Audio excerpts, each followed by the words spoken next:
Good afternoon. All is set for President John Mahama to table a historic resolution at the United Nations seeking to declare the transatlantic slave trade as the gravest crime against humanity. Tomorrow, the 25th of March 2026, ahead of the main event, there will be a wreath-laying ceremony in memory and honor of enslaved Africans who endured and survived slavery today. The ceremony will be attended by New York City Mayor Zoran Mandani and other top dignitaries. This will be followed by a high-level special event on reparatory justice. Presidential Affairs correspondent Maxwell Akbaba has more in this report. Madam President, the slave trade must be recognized as the greatest crime against humanity. As the African champion on reparations, Ghana intends to introduce a motion in this August body to that effect. More than 12.5 million. If successful, the resolution would formally recognize the transatlantic slave trade as one of the gravest crimes against humanity. It will encourage global education and remembrance initiatives, strengthen calls for reparations or formal apologies, and lead to further actions through bodies like the United Nations Human Rights Council. The support and opposition to President Mahama's push to get the transatlantic slave trade recognized as the gravest crime against humanity would largely follow historical lines, geopolitical interest, and concerns about reparations. Most African countries are expected to support the resolution because they see it as correcting a historical injustice. It aligns with long-standing African Union positions. Countries like Nigeria, South Africa, and Senegal have consistently pushed similar narratives in global forums. The Caribbean will be among the strongest advocates, especially through regional organizations like CARICOM. Many have active reparations commissions. Countries such as Jamaica, Barbados, and Haiti have been vocal about slavery's legacy. Many of them were also directly affected by it. Brazil is likely to support the resolution because it has the largest Afro-descendant population outside Africa. Countries in Asia and the Middle East may support it as part of anti-colonial solidarity and South-South cooperation. There will also be some opposing countries. Foreign Affairs Minister Samuel Okudzeto-Ablakwa named some of them who have already started opposing the move. It is unfortunate that our friends in the EU and the US have served notice that they will not be voting for this resolution. But the good news is that we are far more than them. And we want to be on the side of justice, on the right side of history, and we want healing and closure in a way that is dignified. After President Mahama formally tables the resolution, the process follows a fairly structured diplomatic path. The draft resolution is shared with member states. The proposal will then be assigned to a relevant UN committee, often one dealing with human rights or legal issues. Here, countries will debate the wording, suggest amendments, negotiate sensitive language, reparations implications, etc. This stage can take weeks or months and is where most of the real bargaining begins. Based on feedback, Ghana and its allies may revise the resolution to win more support. The resolution is then brought to a vote. In the General Assembly, it usually requires a simple majority. Each member state gets one vote. If adopted, it becomes an official UN resolution.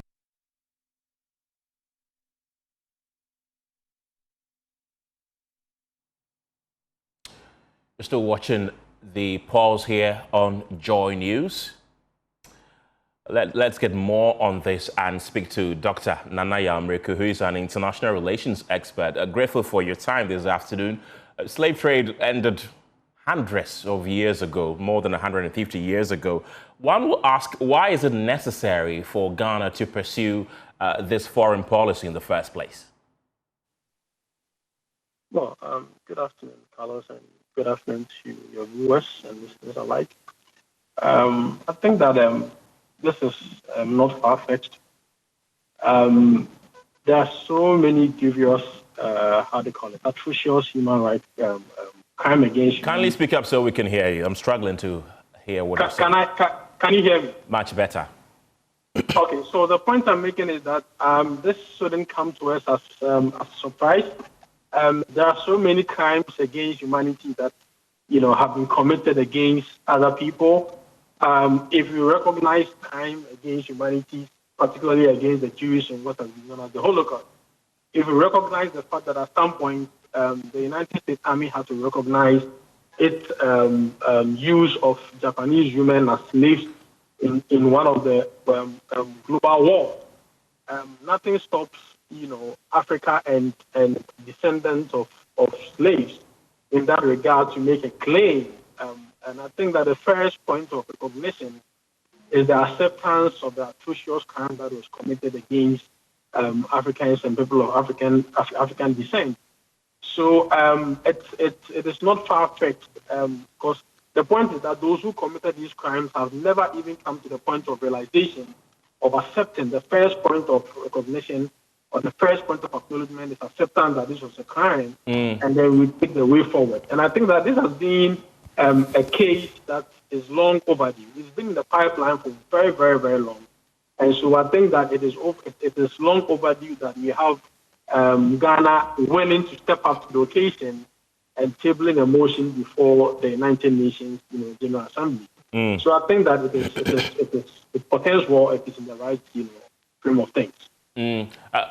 You mentioned the Holocaust, which was the killing of millions of Jews. We also have the slave trade, which took place. We also have the bombing of Hiroshima and Nagasaki in Japan. But the foreign minister of Ghana says that he wants the UN to recognize this as the gravest crime against humanity. Do you share any sentiment? Is the transatlantic slave trade the gravest crime against humanity? Look, there is no doubt that if you're a student of history and you study the impact, the enormous impact, the gravity of the impact of the slave trade for how many centuries? For over 12 million people, depending on which account you are sharing. The death, the atrocities, people that were thrown in the Middle Passage, right, just for the sake of insurance policy. And if you look at the pains that people of African descent had to go through within this century of inhumane treatment, look, it pales in comparison to some of the so-called, great injustice. Right. It is not to say some people, suffer than others. But the point is that there must be a recognition, there must be a conceptualization of what Africans went through, right? The dispersal of African people, the death, the tribulation, the pillage, right? The looting that Africans went through during this, past centuries. It pales in comparison to the kind of atrocity that has been suffered by some other people. I mean, I'm not here to play, a comparison game. But the point is, when the people that committed these atrocious crimes have refused to accept it and formally apologize for it, it's an insult, right, to African personality. Right. And I think that there is a school of thought that claims that this is an idealist, claim, and that the nuances and the critics are that who are you going to blame? Are you going to blame the current descendants of the slave, traders? And even if you want it in compensatory package, who are you going to get the compensation to?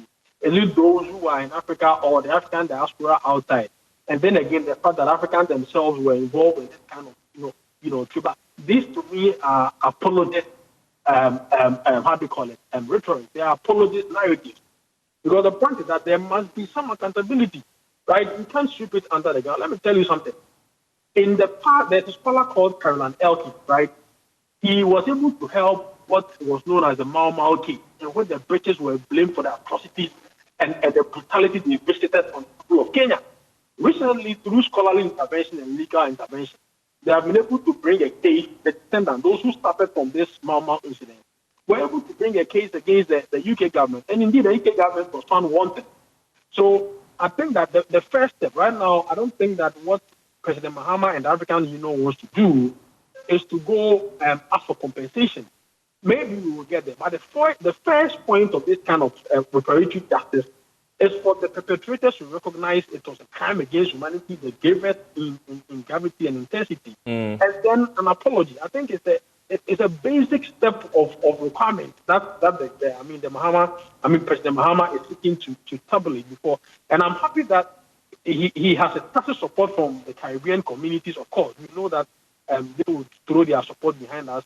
And in the name of South-South, global South diplomacy, I'm sure that some support will come from the global South communities. I'm not surprised the European Union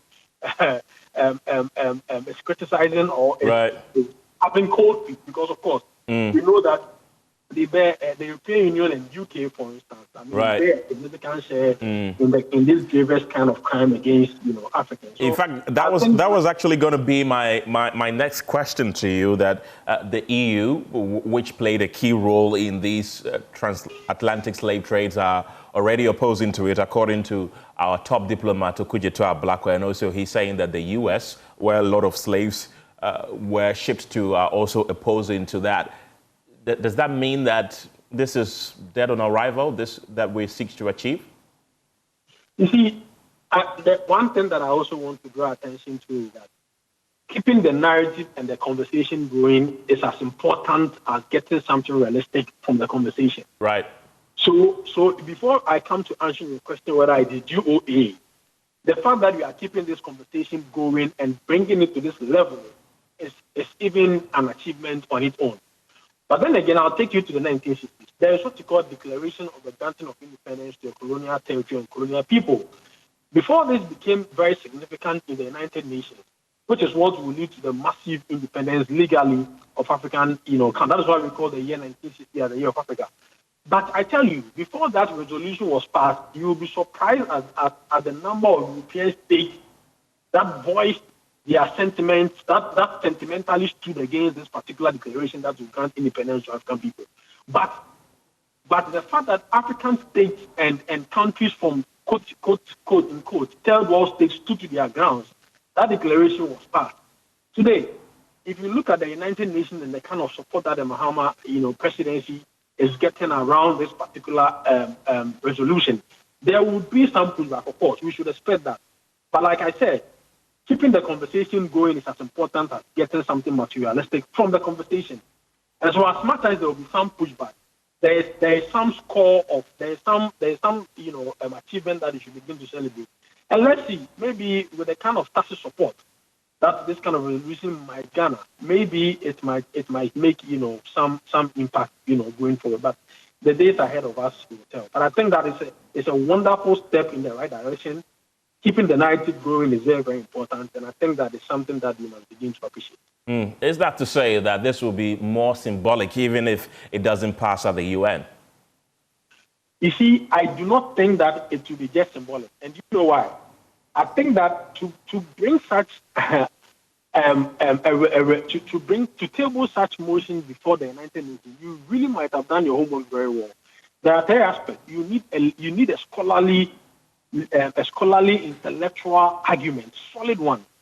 You need a moral basis for making this claim, and if need be, you need a legal aspect too. And I think that I don't think that a resolution of this magnitude to be considered will lack any of these three facets. And so I don't think it will be symbolic enough. I mean, it will be symbolic alone. But I think that as it progresses, we begin to understand, how this resolution will appear. Like I keep saying, the realists will say that this is an Ethiopian demand and that is going to amount to nothing.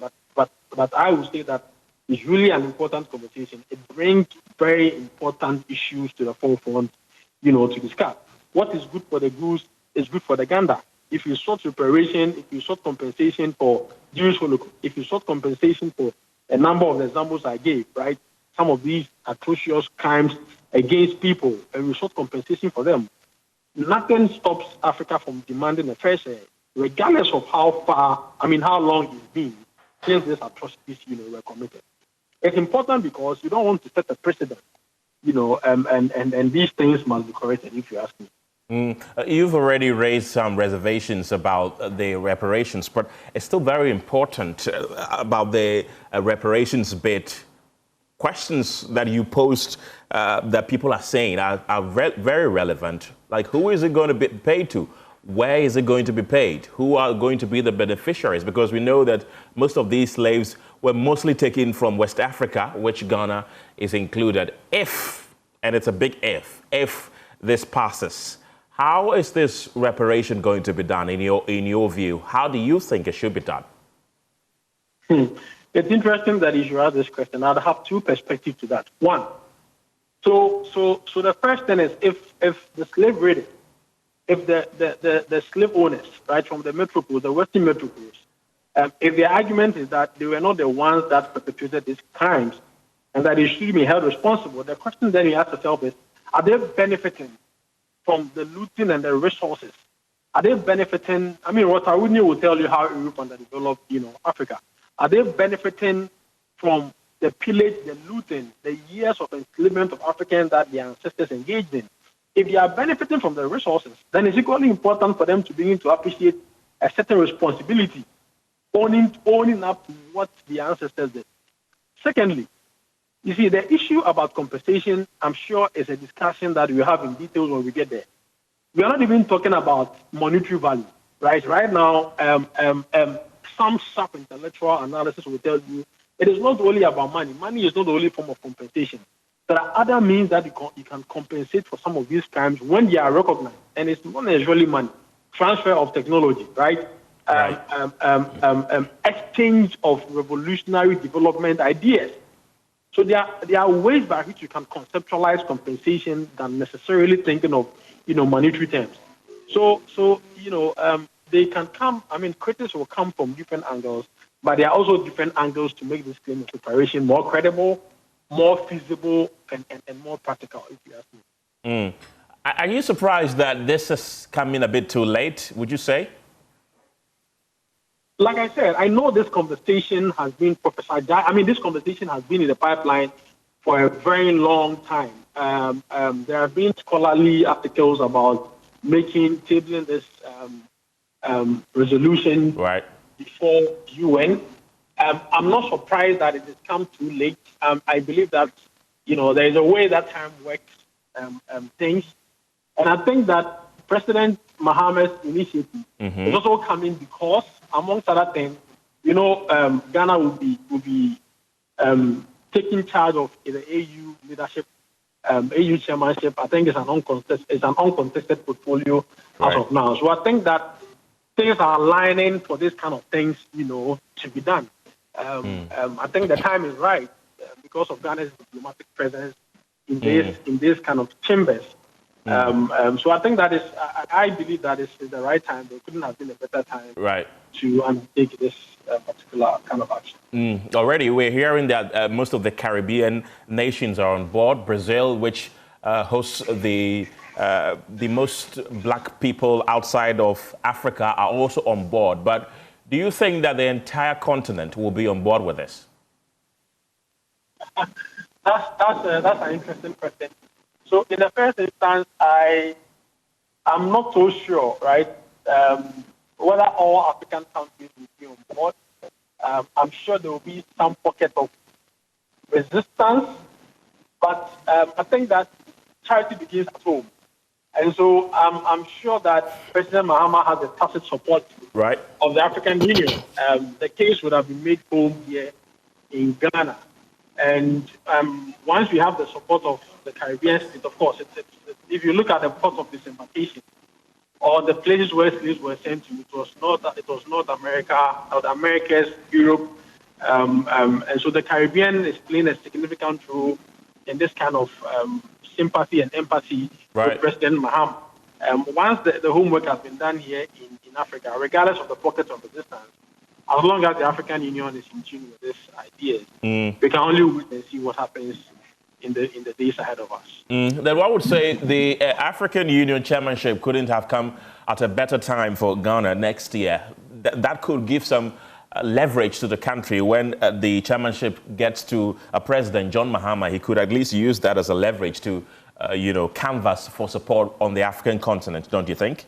I couldn't agree with you more on that point. I think that it is intentional. It has some political relevance to hold the AU chairmanship and to table a case, before the United Nations for a resolution of reparation. I think that is a politically correct time, and it's caused some diplomatic, relevance for Ghana as a whole.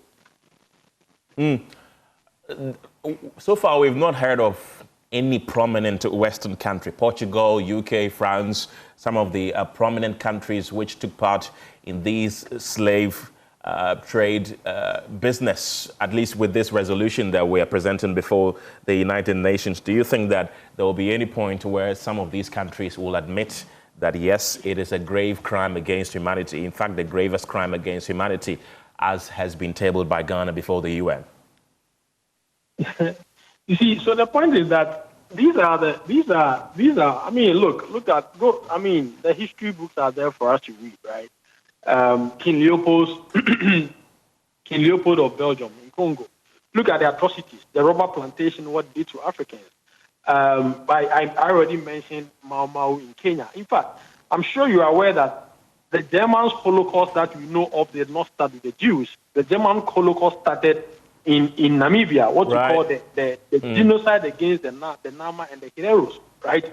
Now, and I think recently the German government, had to come to terms with the kind of atrocity they committed in that area.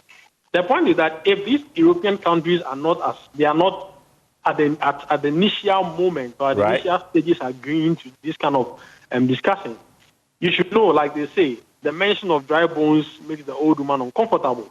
Okay. These are the perpetrators of these crimes. So we should expect this kind of pushback from them.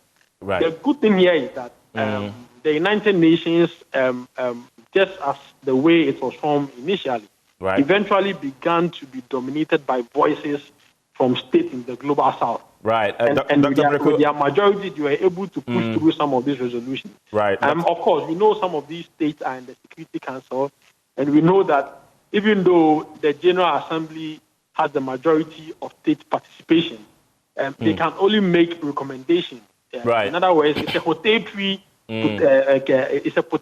influence they have. Right, Dr. Mriku, I want you to stay with me. I want us to go to New York right now, where Ghana's Foreign Affairs Minister Samuel Okudzeto Ablakwa is addressing the gathering, and Dr. Ishmael Hlovo has also joined us. Gentlemen, I'll come back to you right from New York.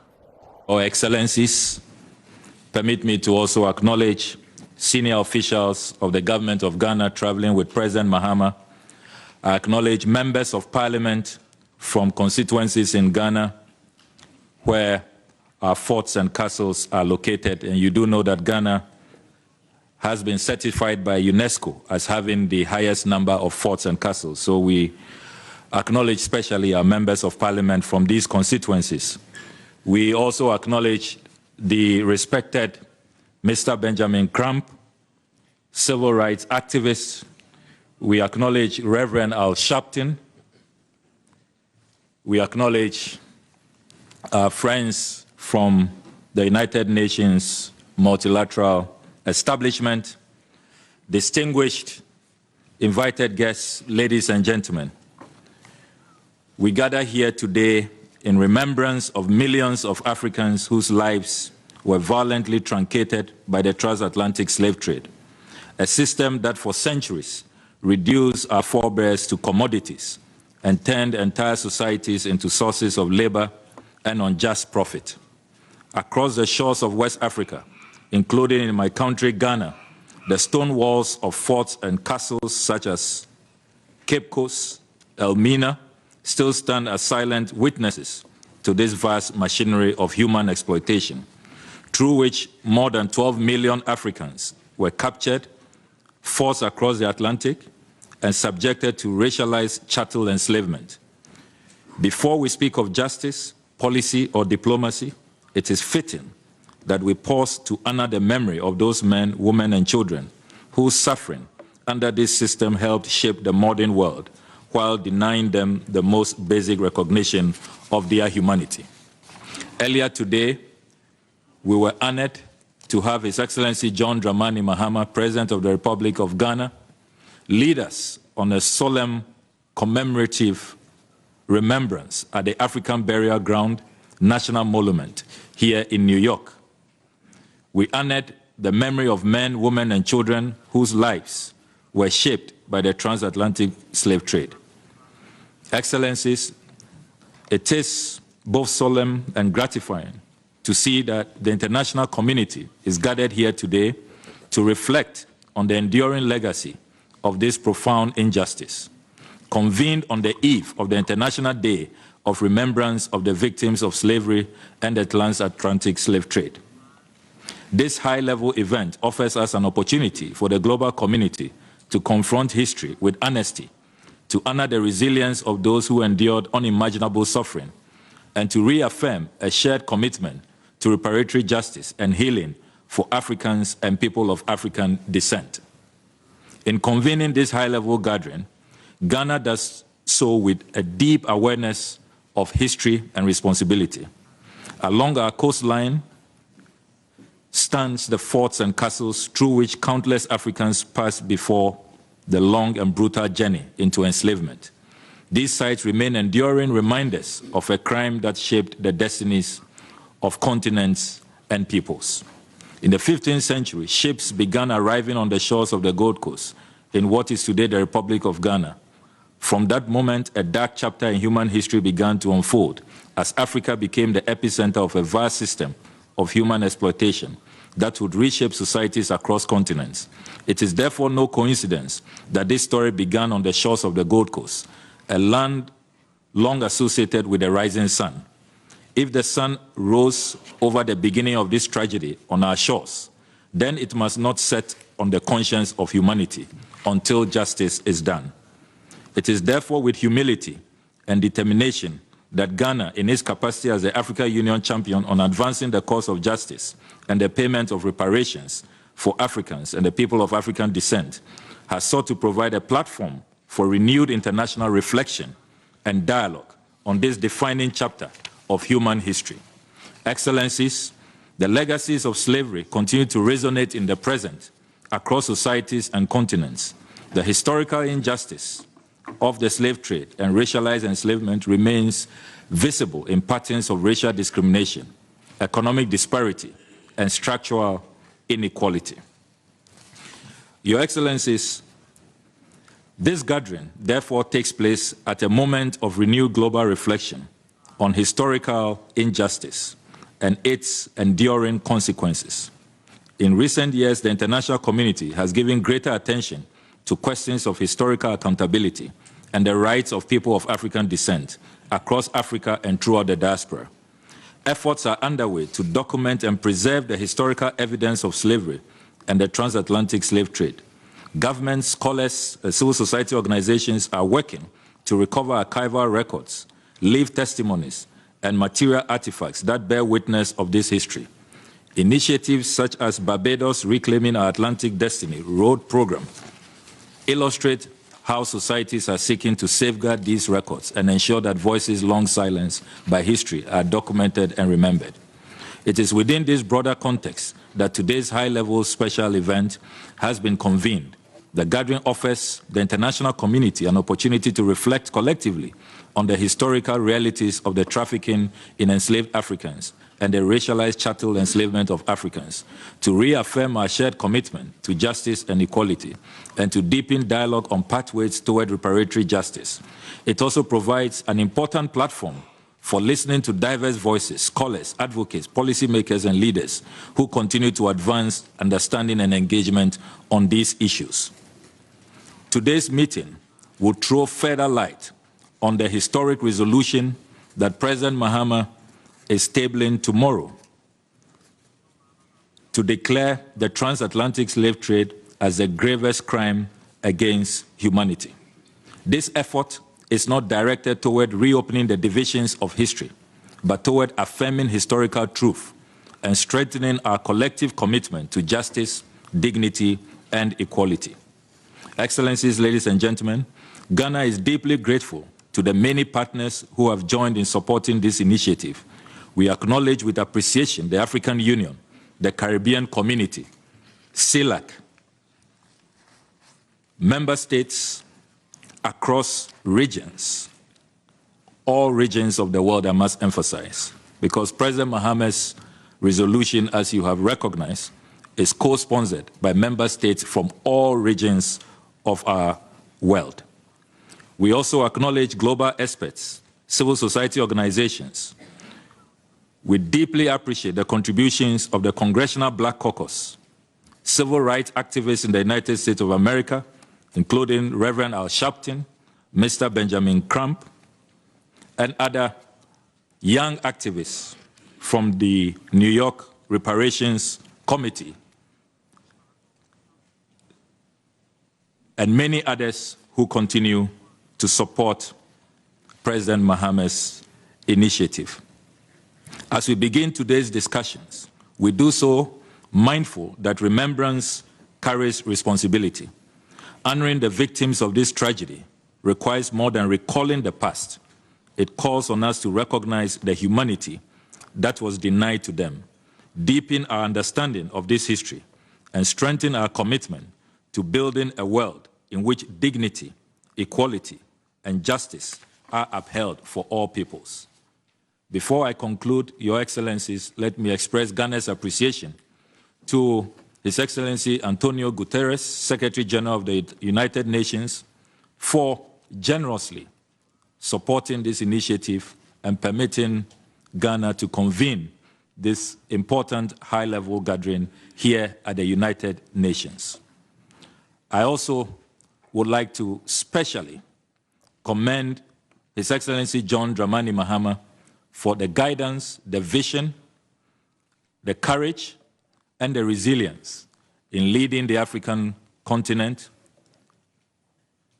all people of African descent, and indeed, all people with good conscience in our world on this historic path to reparatory justice and restitution. Posterity will certainly be kind to President Mahama and all of us in this room who remain committed to this defining process. It is my hope that today's dialogue will deepen our collective reflection and strengthen our resolve to confront the legacies of the past with honesty and to advance the cause of justice for Africans and all people of African descent. I thank you very much.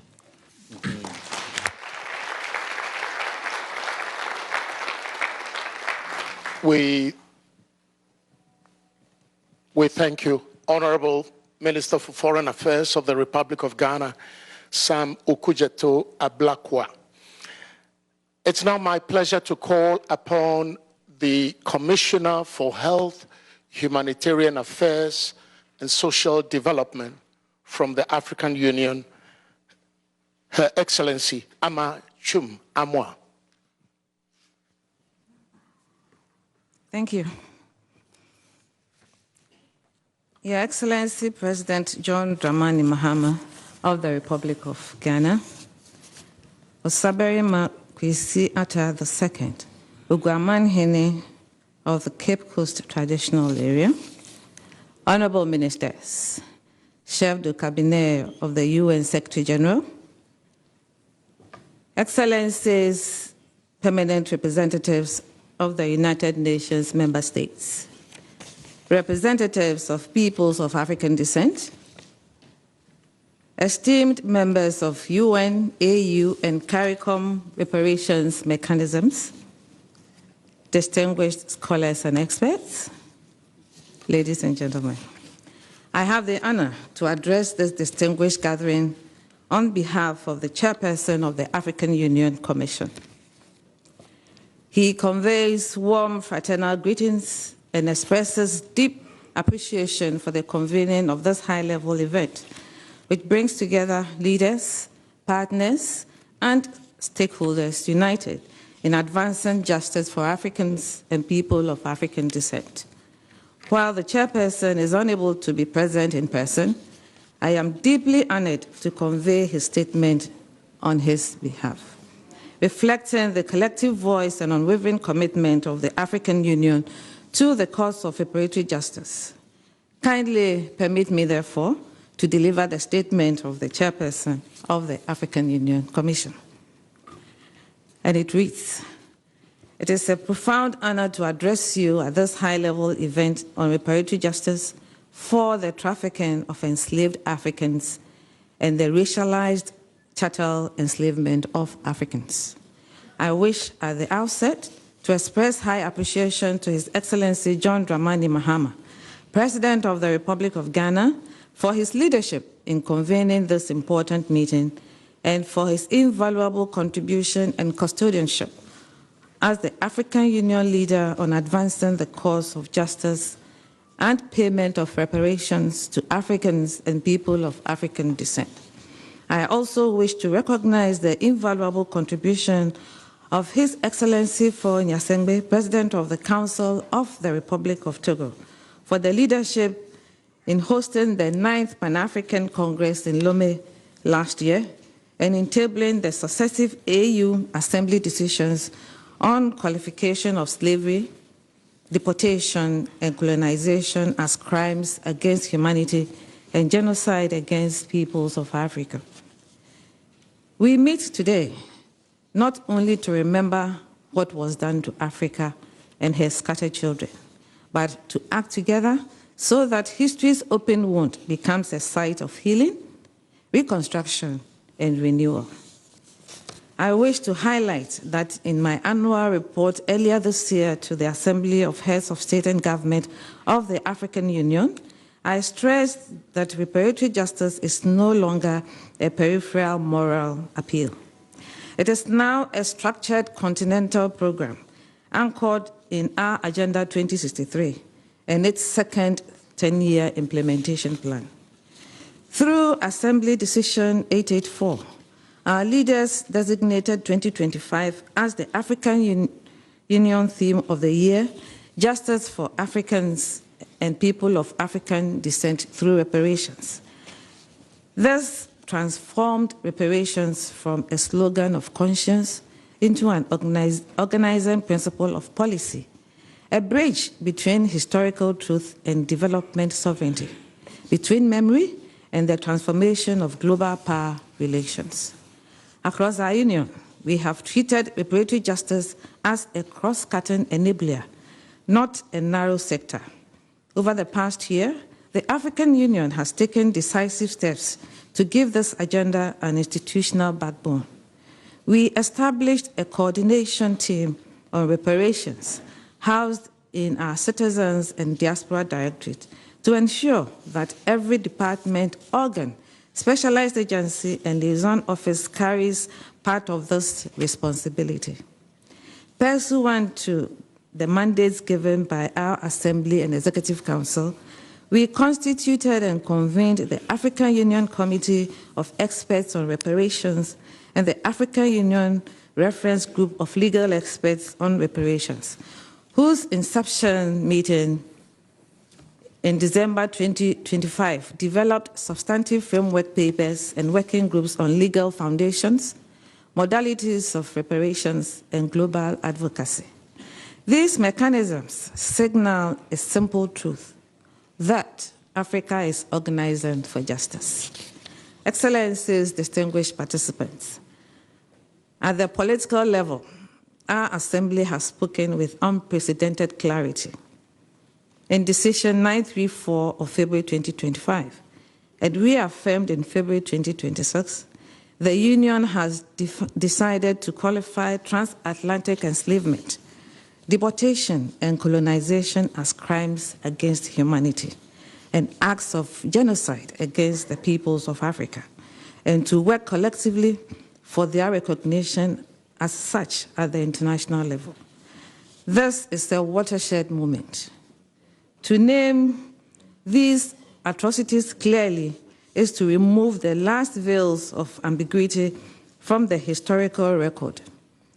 It is to say that what was done to Africans was not a tragic accident of history, but the result of deliberate policies whose legacies structure today's inequalities. Justice begins with calling things by their proper names. Our union has also endorsed the outcomes of major continental and diaspora processes that give this agenda concrete direction. The Assembly welcomed the International Conference on the Crimes of Colonization in Africa held in Algiers from 30th November to 1st December 2025 and endorsed its declaration as a contribution to the criminalization of colonialism and the pursuit of reparations.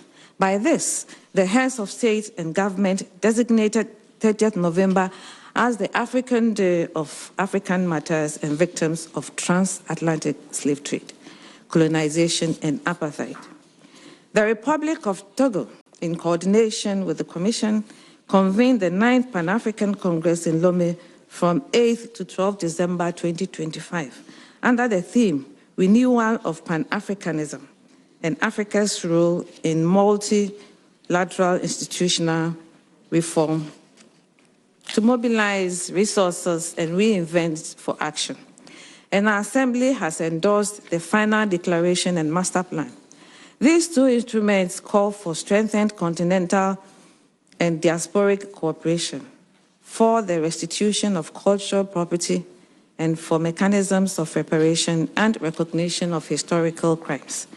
One powerful example of this broader reparatory vision is the initiative to correct the map of Africa on the globe, proposed by the Republic of Togo and welcomed by our Assembly. The MECTA projection used for centuries shrinks Africa on the world map, distorting its true size, and by extension, contributing to the minimalization of its economic, cultural, and geopolitical significance. In response, our leaders have decided to adopt the Equal Earth cartographic projection to more accurately represent Africa and have urged member states to revise their curricula accordingly. This is more than a technical choice. It is an act of cognitive justice. Excellencies, distinguished participants, we've also extended our temporal horizon. Our Assembly has endorsed the extension of the 2025 theme of the year into a 2026-2035 decade of justice for Africans and people of African descent through reparations, a theme that can initiate a decade that can institutionalize. By adopting this decade, we are committing ourselves to long-term action, better resourced expert mechanisms, integration into national policies and school curricula, sustained diplomatic engagement, and closer coordination with African groups in Geneva, New York, and other multilateral centers. The decade is our way of telling history that we will no longer visit justice as a temporary guest. We are giving it a permanent address in our institutions. Reparations, in our understanding, are not only about the past, they are also about rebalancing the present and securing the future. Several decisions adopted by our leaders envision and inspire aligning the reparations agenda with structural reforms in global governance, including the UN Security Council, as well as those related to finance, trade, technology, and environmental, through effective participation in the reform of multilateral institutions and in climate and digital justice debates. The two new AU mechanisms on restorative justice have thus formed a working group on a global governance structural reparations, which would focus its attention on this crucial aspect of the justice and reparations agenda. Reparations to the pursuit of justice, cultural renewal, scientific and technological equity, and the fight against structural global asymmetries. In that sense, reparations are like restoring a river whose source needs replenishment. They involve not only ensuring the water downstream, but also transforming the systems that cause the shortage to occur, so that new injustices do not perpetuate old ones. Excellencies, our partnerships with the wider African diaspora are central to this vision. In 2025, we operationalized the AU Curriculum Memorandum of Understanding on upscaling engagement with people of African descent. And together, we convened the second Africa CARICOM Summit at the African Union headquarters in Addis Ababa on 7 September 2025. That summit adopted the Addis Ababa Declaration on Transcontinental Partnerships in pursuit of reparatory justice for Africans and people of African descent through reparations, which our Assembly has adopted this year as a guiding framework. This partnership has now expanded further, with restorative justice being one of the main pillars of the first CELAC Africa Forum, which has convened in Bogota only last week. In practical terms, we are building a transoceanic architecture of solidarity so that the descendants of those scattered by the enslavement ships can now sit together at the captain's table of global decision-making. We have also stepped up our engagement with the United Nations system and contributed to the adoption of key resolutions in the Human Rights Council that place reparatory justice at the center of multilateral deliberations. We are now leaping to another front under the leadership of His Excellency John Dramani Mahama, the African Union leader on advancing the cause of justice and payment of reparations to Africans, within the UN's General Assembly, declaring the trafficking of enslaved Africans and racialized chattel enslavement of Africans as the gravest crime against humanity, in line with AU Assembly Decisions 884 and 934. For the first time, we are also preparing to host a session of the UN Permanent Forum on People of African Descent on African soil at the AU headquarters in Addis Ababa. These steps show that Africa does not come to the UN only as petitioners. It comes as non-entrepreneur, as a continent determined to co-author the rules of global justice. Excellencies, distinguished participants, allow me in closing to offer 3 invitations to this distinguished audience. First, I invite you to join us in fully implementing the Decade of Justice for Africans and People of African Descent through reparations, including by integrating its priorities into national policies, educational and cultural frameworks, and diplomatic strategies. Let us ensure that every child in the world learns a history that is truthful about the crimes of transatlantic enslavement, colonialism, and apartheid, and hopeful about the possibilities of repair. Second, I invite the United Nations system and beyond to work with us to transform recognition into restitution, reform, and repair. This means supporting normative developments that reflect the qualification of transatlantic enslavement, deportation, and colonization as crimes against humanity and acts of genocide, backing initiatives such as the correction of global cartography as an act of cognitive justice, and aligning development cooperation with the objectives outlined in the Algiers Declaration, the Lomé 9th Pan-African Congress outcomes, and the Addis Ababa Africa CARICOM Declaration. Justice is not a speech act. It is a budget line, a curriculum change, a treaty reform, a returned artifact, a reconstructed institution. Third, I invite civil society, scholars, artists, youth, and social movements to continue to be the conscience of this agenda, resting on the African continent's initiative since the Abuja Declaration of Reparations in 1993 to this upcoming General Assembly resolution in 2026. Citizens are invited to keep the flame of reparatory justice lit. Today, you have an institutional home to that light through the Citizens and Diaspora Directorate of the African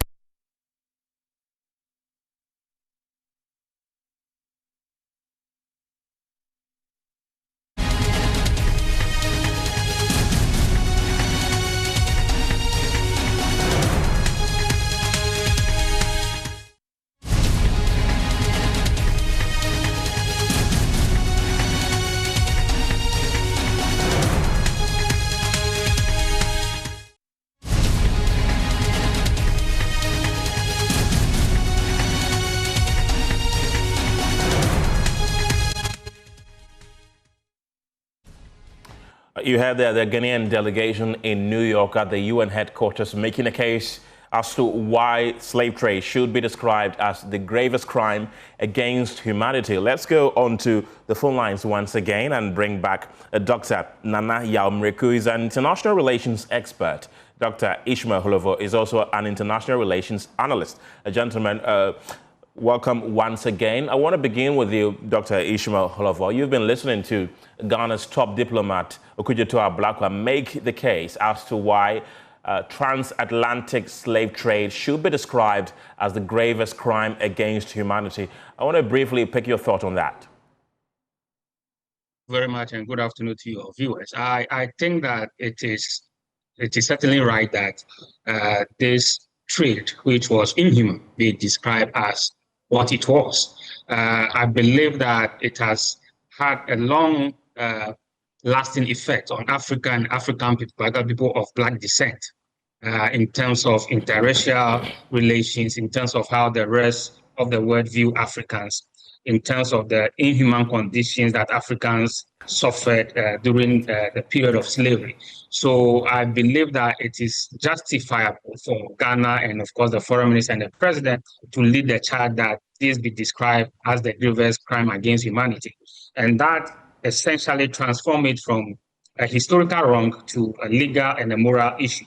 Now, and it also comes with a little bit of a change to how people perceive Africa, because if it is treated as a historical wrong, what it means is that people then treat it as if it's one of those things that should have happened, and then it indeed happened. Right. But if it's treated as a legal wrong, as a crime, then you are restoring the dignity of the Black person as a human being, not a commodity. So currently, we are treating as a historical wrong, which means that, yes, these are people who are commodity that were sold. But once it's declared as the gravest crime against humanity, you transform that to a legal and a moral wrong, which then means that these are human beings who have been wronged, and that the international community need to take action to compensate them for the wrong that they have suffered. And so it's also, in that context, is restoring the Black dignity and Black pride to enslaved Africans. Dr. Holovo, don't go yet. Let's go to New York, the UN headquarters, once again, and listen to Ghana's top diplomats make the argument. We'll come back to Accra later. Guterres, Secretary General of the United Nations, distinguished Chairperson of the African Union Commission, distinguished delegates, ladies and gentlemen, it is a great honor for me to represent His Excellency João Manuel Gonçalves Lourenço, President of the Republic of Angola, at this high-level event on reparatory justice for the trafficking of enslaved Africans and the racialized enslavement of Africans, an initiative of His Excellency John Dramani Mahama, which the Republic of Angola joins and supports. Excellencies, slavery was the greatest barbarity committed against Africans. It left deep scars on our societies that have persisted for centuries. The African citizen was subjugated and mistreated.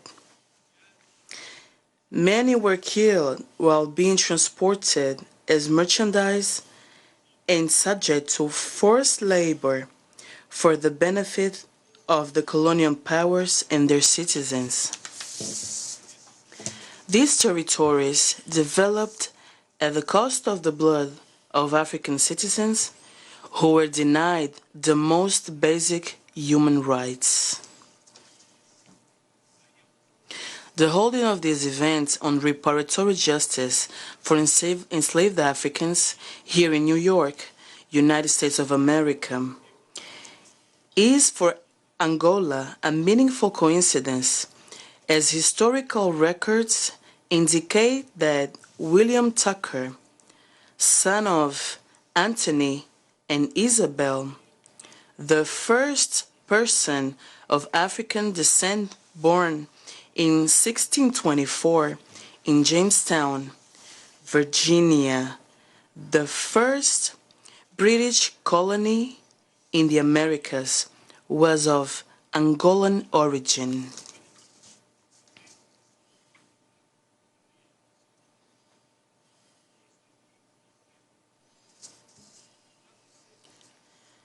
Between the 15th and 19th centuries, many Angolans were captured and exported in a barbaric manner to perform slave labor and to contribute to the development of the then European powers, as well as the other territories under their control. Africans and people of African descent have contributed and continue to contribute in a very significant way to economic development, as well as to the promotion of democracy, culture, and political and civil rights at the global level. Reparatory justice is not a favor, nor merely a form of compensation, because the harm caused to Africans is difficult, if not possible, to measure. Reparatory justice is a measure that recognizes the pain and suffering inflicted on the victims of historical injustice and seeks to correct the wrongs of the past, restoring the dignity of marginalized and humanized communities and individuals. This justice should not be limited to financial compensation, but should also include recognition of the need for and the concrete realization of greater participation by African countries and peoples in major multilateral fora, notably through the reform of the United Nations of the Security Council. It should also include the cancellation of African countries' debts, the return of historical and cultural heritage removed from Africa, and investments in initiatives and projects that promote balanced development and the inclusion of Africans and people of African descent, ensuring the prosperity of African nations. It is furthermore crucial to ensure that the financial resources illicitly removed from Africa can be returned and allocated to the constructions of infrastructure and to other projects identified and defined by Africans themselves for their development. It is unacceptable that such resources, so necessary for Africa's inclusive progress, particularly for its youth, continue to be withheld from Africans.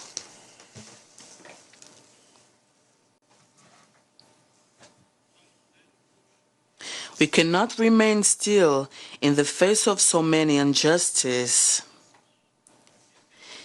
It is time to act, to provide reparation, to restore, and to strengthen the foundations of a more just and equitable global society. May we unite to transform this dark past into a future of hope and prosperity for all. Thank you.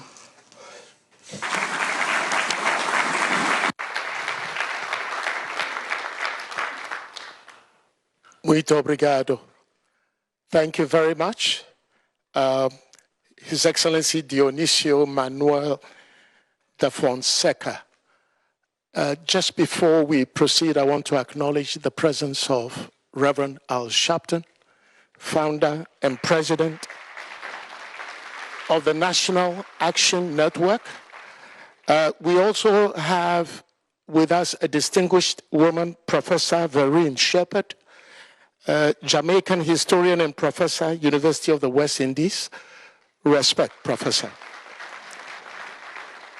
Also here, we have Mr. Justin Hansford, representing with Dorothy Davis, the Congressional Black Caucus. Justin Hansford is the U.S. independent expert on the Permanent Forum on the People of African Descent. We acknowledge you.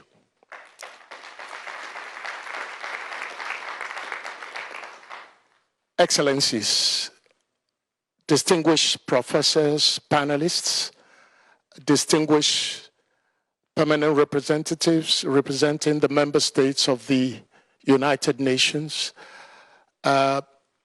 allies of Ghana in the cause of the African Union, allies from the Caribbean, from CARICOM, and from all parts of the world, distinguished guests, it is my honor, my privilege right now to introduce us to the African champion or African Union champion for reparations, His Excellency, the President of the Republic of Ghana, John Dramani Mahama. Can we welcome him, please?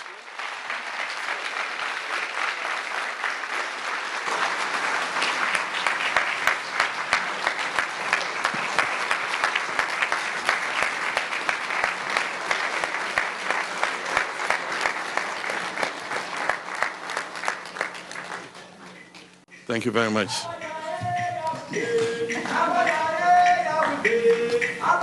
You may be seated.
That was quite a surprise. Yeah, but thank you for that beautiful display of African culture. The chef de cabinet of the Secretary General of the United Nations, the Honorable Minister of Foreign Affairs of Ghana and senior government officials, the chairman for this occasion, Osaberima Kwesiata II, who's the paramount chief of the Ogoa traditional area, Reverend Al Sharpton, thank you for joining us at the African Burial Grounds this morning. Thank you very much. Members of the Congressional Black Caucus are here. Let's recognize you. Thank you very much. And for one of time, let me recognize our brothers from CARICOM, from Africa, and from everywhere in the world.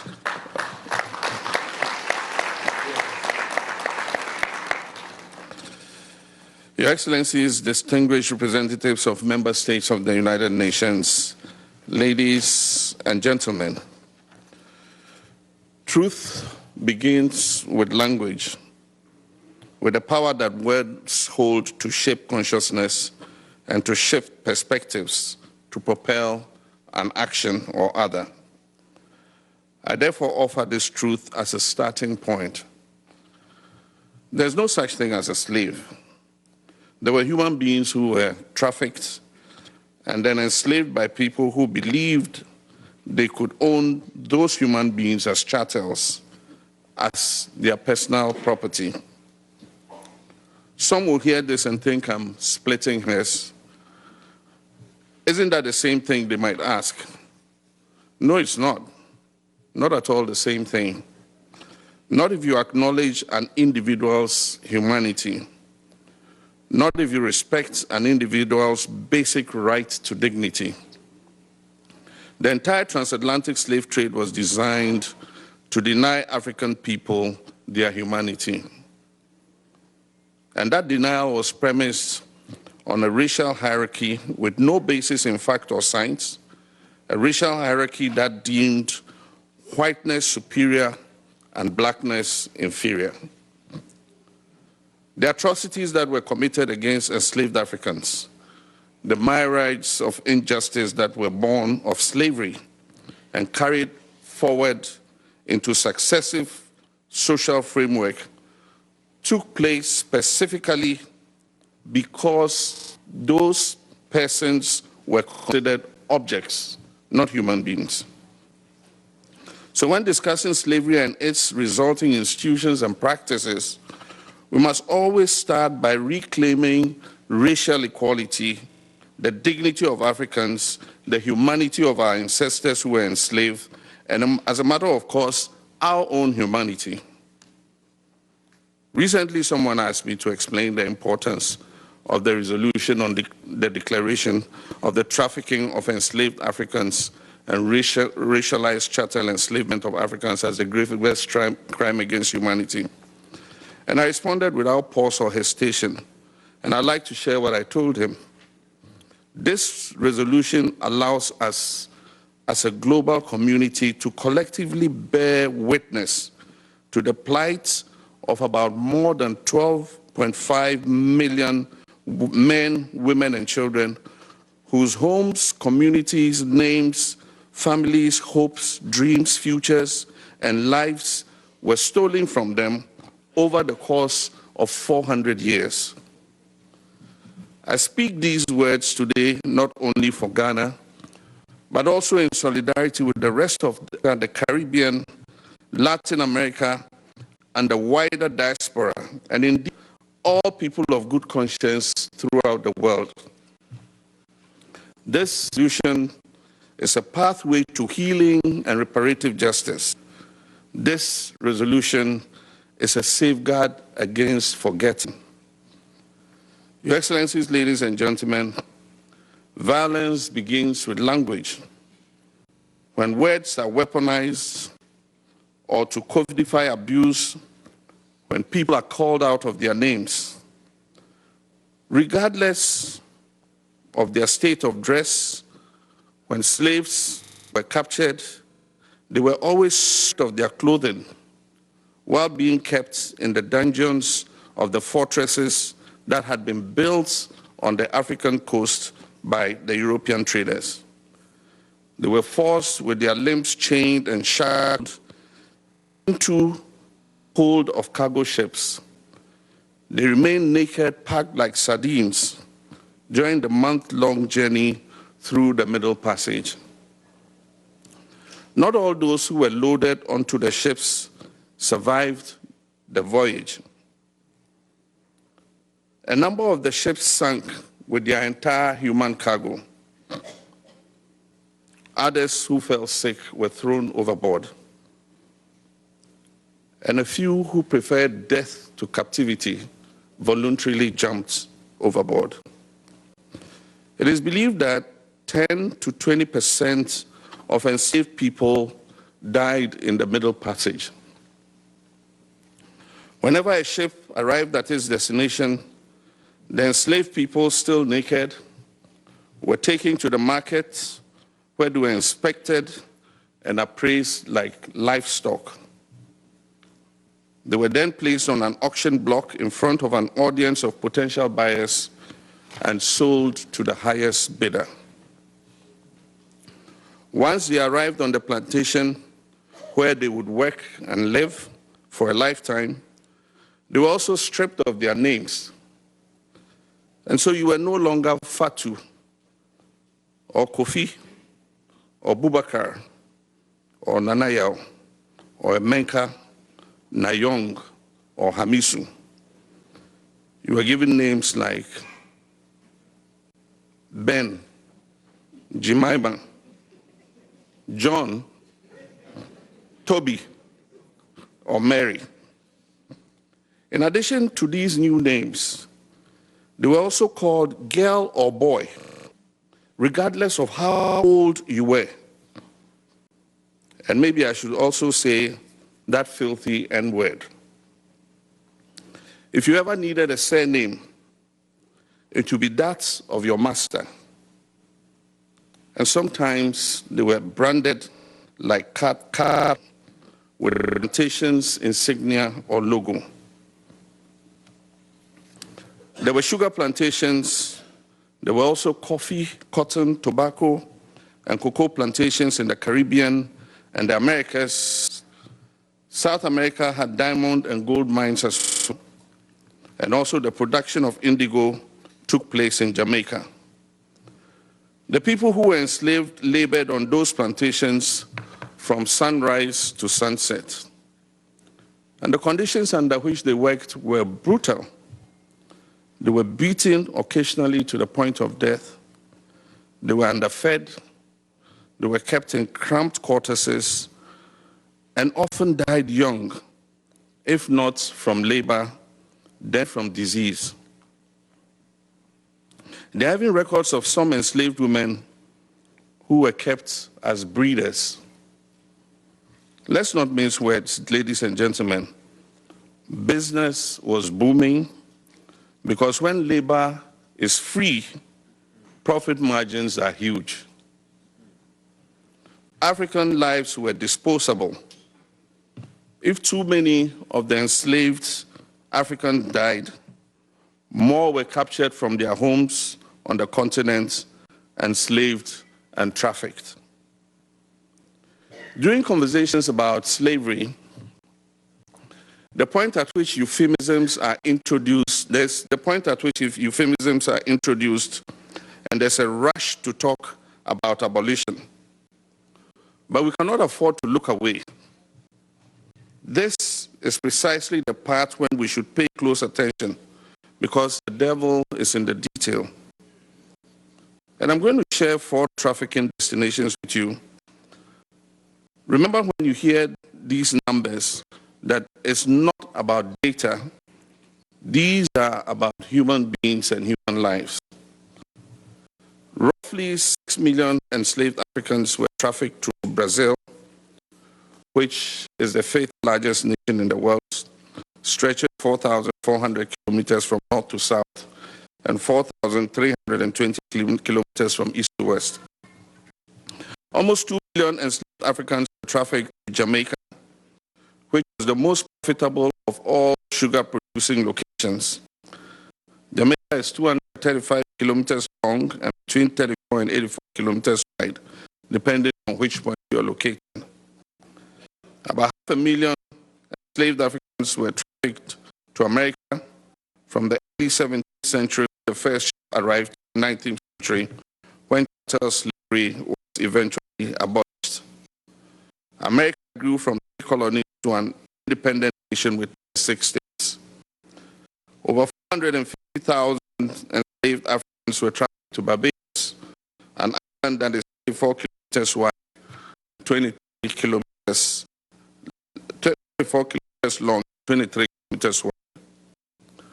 Before the trafficking of enslaved Africans, plantation labor in Barbados came from white indentured servants, the usual Irish. There were 2 main problems with indentured servants. One was that eventually had to be granted freedom. The other was that if they ran away, them prove lynching because they were white. In 1961, Barbados enacted a code for slaves. The preamble said, Negroes are described as, I quote, heathenish, British, and uncertain kind of people. Quotation close. It goes to explain this is what must be a law telling how they should punish. To the code did to do any man shall value Christ by king life. You go to say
So that was President John Mahama at the United Nations in New York making a case as to why he feels that slave trade should be considered the gravest crime against humanity. I still have my guest, Dr. Ishmael Holovo, who is an international relations analyst, and also Dr. Nana Yao Mreku, who is an international relations expert as well.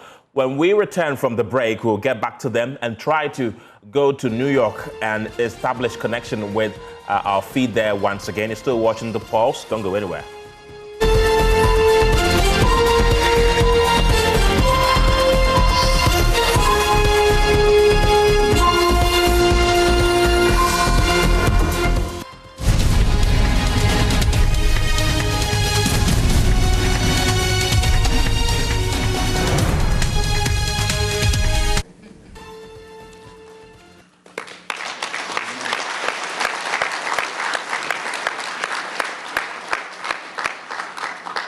Just because everybody is doing something doesn't make it right.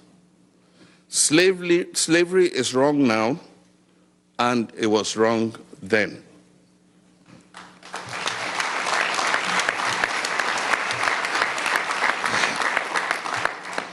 For as long as Africans have been trafficked and enslaved, there have been abolitionists who have spoken up against it. The first slave ship landed in America in 1619. Opposition to chattel slavery was voiced and mentioned in passing in documents. But in 1688, the Germantown Friends, a group of Quakers, put out a formal written protest against slavery. And in it they wrote, and let me quote, "Now, though they are black, we cannot conceive there is more liberty to have them slaves as it is to have other white ones. There's a saying that we shall do to all men like as we would have done to ourselves, making no difference of what generation, descent, or color they are." Quotations close. Your Excellencies, erasure begins with language. When words are used as a sleight of hand to gaslight, to trick you into doubting what you know to be true. It is when words are used to create mythology. When they are spoken, the volume gradually decreases with each repetition until it becomes a full verbal reduction. The legendary American jazz player Miles Davis said, and I quote, "It's not the notes you play, it's the notes you don't play."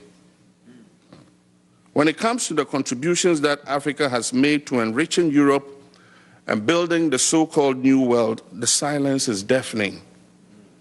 We have paved roads through mountains, we've put down railroad tracks, we've constructed buildings, laying brick after brick. We have cut sugar, cane, we've picked cocoa and cotton, we've descended into mines to unearth precious metals and stones, and we have wet nurse babies. We've paid the price of admission with the blood of our ancestors, and still what greets us at the door is silence. What we're met with is mythology. And I'll explain what mythology I mean. In 2015, McGraw-Hill Education, one of the largest publishers in the United States, released a geography textbook that is used in over 1,000 school districts in Texas.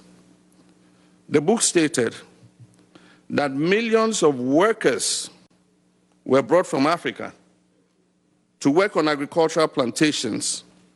It said workers, not slaves.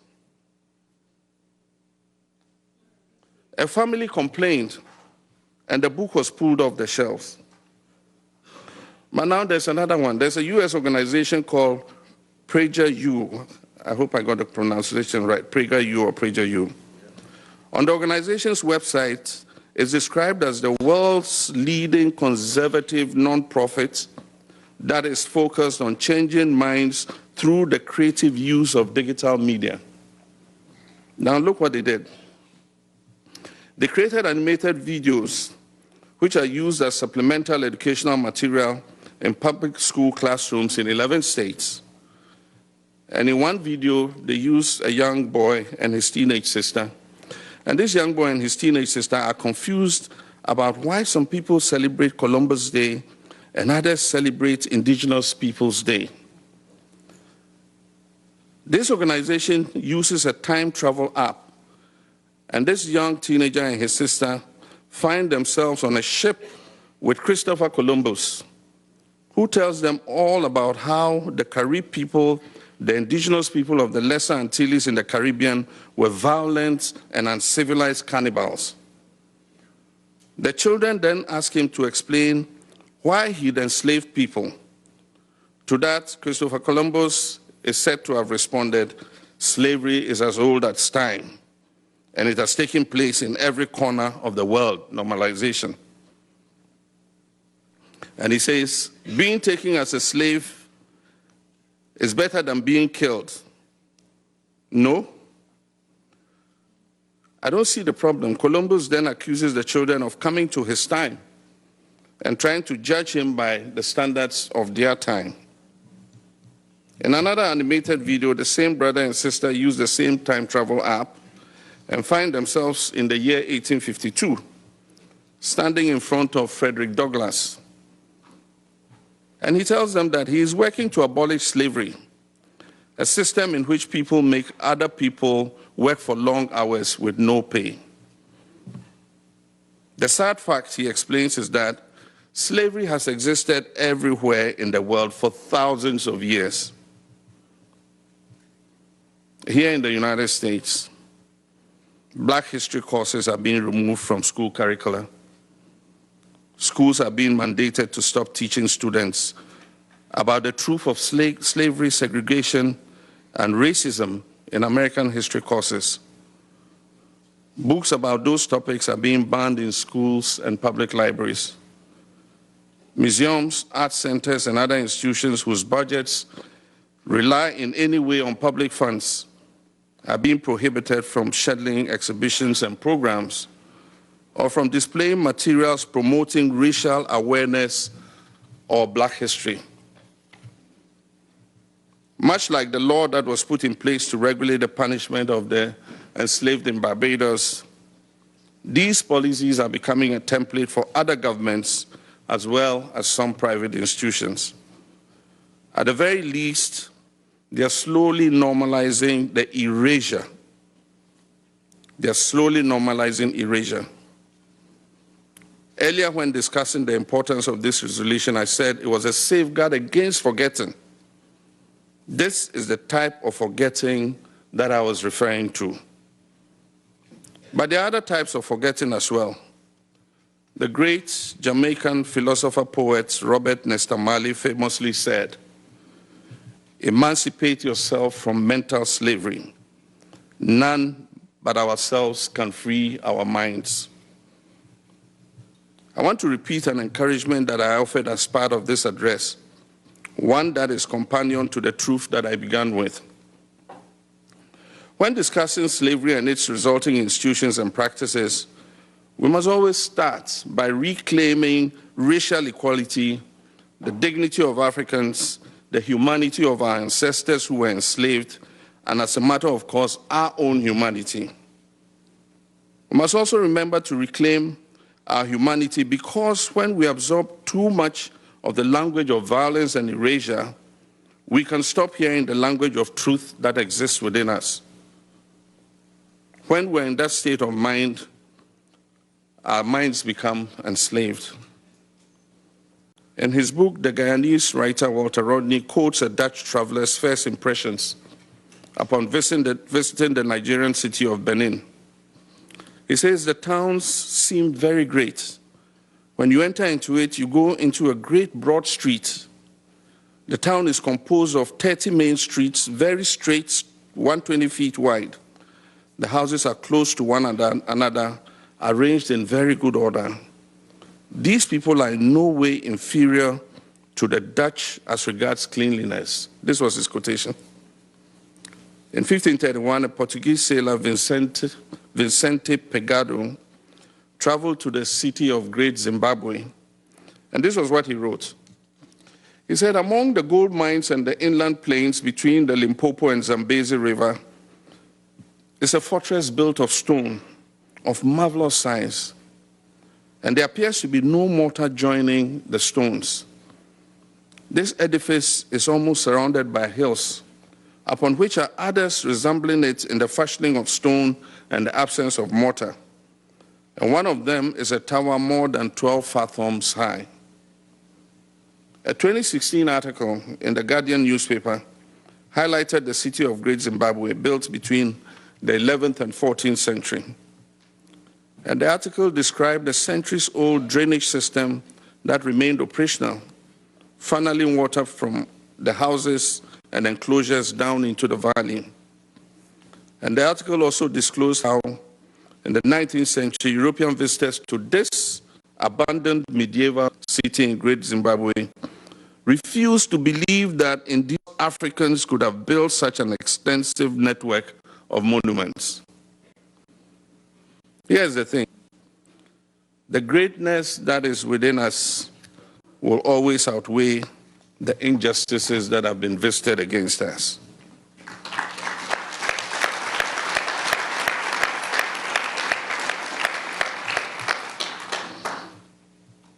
Despite what we've been through for centuries, our survival is a testament to that fact. In closing, I would like to offer this quote by Nelson Mandela. And he says, our human compassion binds us the one to the other, not in pity or patronizing, but as human beings who have learned how to turn our common suffering into hope for the future. Truth begins with language. Ladies and gentlemen, excellencies, tomorrow we vote on a historic resolution that will be another step in the journey of establishing truth. Stand united as Africans, whether on the continent or any part of the world, and link up with people of conscience around the world to seek truth and justice and restore the dignity and humanity of victims of the slave trade. This is a resolution of destiny. And I hope all of you will vote tomorrow to establish truth so that together we can pass this historic resolution and finally acknowledge the full horrors of these transgressions against humanity